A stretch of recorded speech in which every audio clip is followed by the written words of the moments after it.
lingala facile s'intéresser qui peut koyeba ba parents baza au kanisa na likambo oyo.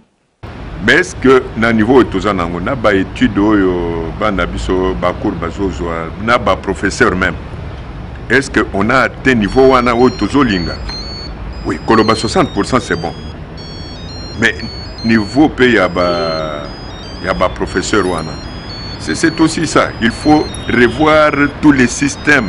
Revoir tous les systèmes avant de faire décision. Décision wana eza malama sengeli nde tambola ndengwana mboka partout et tambola kandengwa. Dans le temps c'était comme ça. Moins de 60% il faut les tests. 60% vous accédez directement.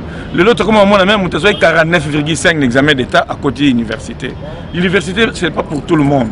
Il y a une catégorie. Il est supposé qu'avec 50, 51, 52 niveau eza moins mouké et sengeli ko s'orienter dans l'institut mususu supérieur tout ça nini. Ngana mona bana mususu bazwa 51 ou bien 55 ba brillant à l'université. Mais ba mususu bazwa par contre plus mais ba échoue vraiment à l'université.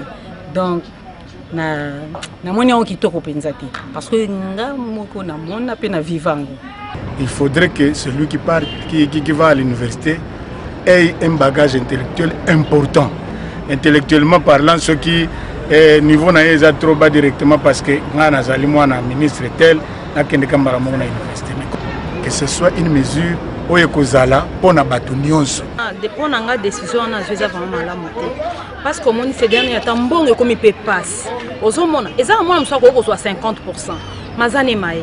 Nous sommes à 60, mazane maël était. Toute façon, comme on dit, ça peut-être test. Le problème est que pour test, mais le col les a déjà décision et les qui a tumbabana, talaka bien. Ce qui va zongeli décision na kala, ils allaient bien. Pour mingi to zomona ba 50, ba 51 ti, ba 55 wana. Peut-être ça vraiment ba réussite mo ya bien té. 50% pour ngai ba répondre les sous. Les ama betonyo c'est ça pour na bien na bango. Peut-être dans 50 ans que l'université, on a des difficultés, mais sous que ceux qui vont répondre à Néwana, à 60 peut-être ils ont passable.